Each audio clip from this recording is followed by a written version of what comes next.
Hello, welcome to day 13, and that's what we're going to talk about, why I think you should stop telling people to speak up. Speaking and seeking truth is absolutely foundational to safety in uncertainty, and today we're going to talk about some of the research around psychological safety, and I'm going to offer you a new model and some new strategies.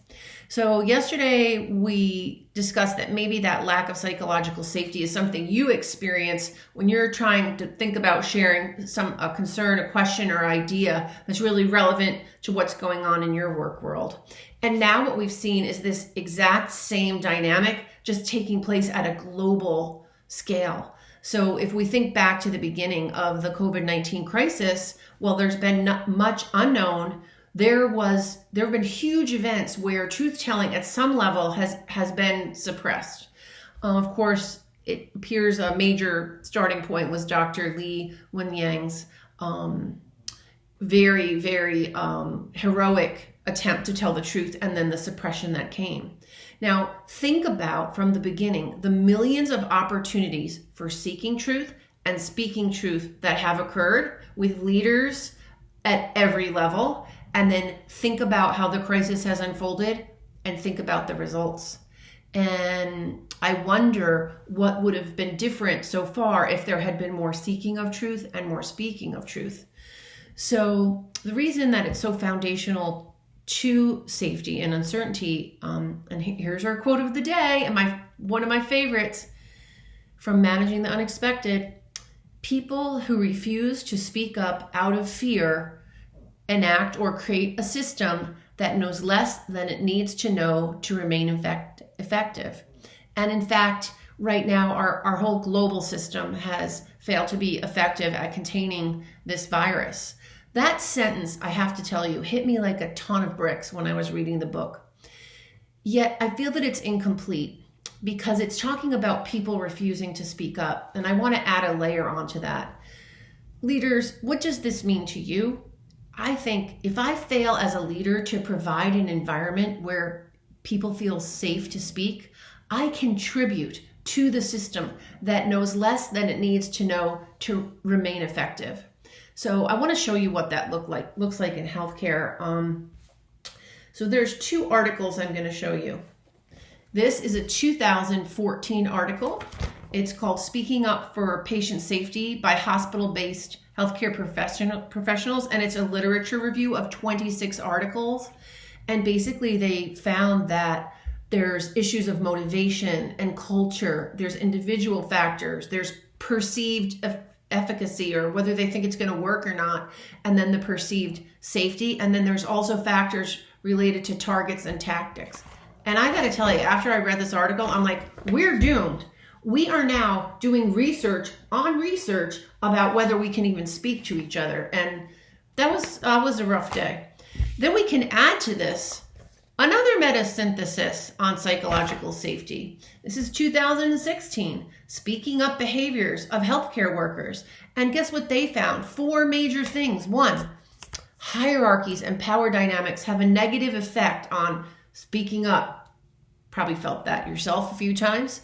Open communication is essentially perceived as unsafe and ineffective.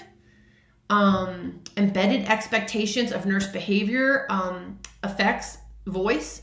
And the 4th one, which is a glimmer of hope, is that nurse managers have a potentially positive effect on voice in the workplace.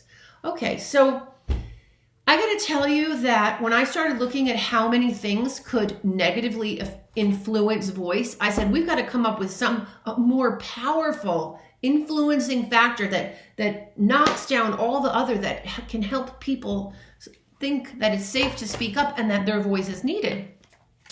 And then all of a sudden I started thinking about that phrase, speak up. I mean, what are we talking about? Speak up to a higher power? Are we saying speak up and be loud because actually no one's listening to you? And I just started to say, wait a minute, this is a crummy model. And in fact, here's our model. The leader is saying speak up and the staff is thinking it's not safe or it won't work. It's that simple. Yes, In fact, this is the strategy we employ over and over and over again. What's the other problem with this strategy? All of the responsibility for the upward flow of information is being put on these guys. What's the leader's responsibility? So I started thinking about that language and I said, you know what? I don't think this is our best plan. And I think we could change our view of the role of voice. And when you start thinking about ambiguity and how other people can see what you can't, so we think of the blind man and the elephant, and we realize how important those diverse perspectives are, we actually can rethink about the purpose of voice as it's not a challenge to a leader, it's a gift. You are going to see something through someone else's eyes, then you as the leader can make a more accurate picture of what's going on and make a better decision. So I've coined the phrase speaking in, and speaking in looks like this. There's a leader and some team members, and they're standing around a pool of ambiguity, right? A pool of uncertainty. And there's things they know A and they know B and they know C, but they've got question marks of all different sizes. Now, what has to happen here is that this leader needs to intentionally include and invite the perspectives of the staff and then appreciate. And how do I know this? Thank you, Amy Edmondson, really one of our leading researchers in voice. Here's an amazing study. Making It Safe, the effects of leader inclusiveness and professional status on psychological safety and improvement efforts in healthcare teams. And in fact, the most beautiful quote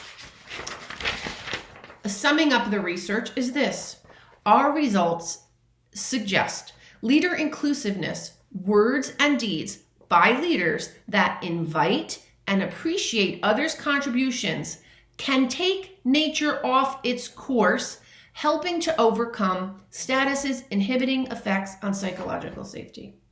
So now, if we can think about a new view of voice, okay, and that voice is there to help us make sense of our situation. It's there to warn when things are unsure. It's there to help us improvise when our plans are insufficient. We can realize that a leader's most powerful tool is everything that's locked inside of the heads of the people around you.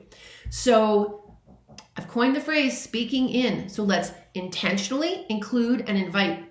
Now, here's the thing. You say, well, I'm not a leader, but I'm going to bet you that there are times during your day, I don't care what your role is. I don't care if you're parking that car or obviously you're the CEO. There is a time when in that room, in that space, you're the leader. This is a role-based model. So what I'm saying is when you're leading, invite and appreciate, and you will be amazed at how much better you get at doing your job. So I actually have a website related to this. It's called speakingin.org. Love to hear your thoughts on this. My email is Lauren, Laurin, at behighly-reliable.com or Lauren@speakingin.org. Anyway, have a great day. I challenge you to invite and include and appreciate and watch what happens. I'll see you tomorrow on day 4 where I'm going to do a big overview and we're going to discuss what in the world is this high reliability organizing anyway in the big picture. Have a great day. Wow, that's long.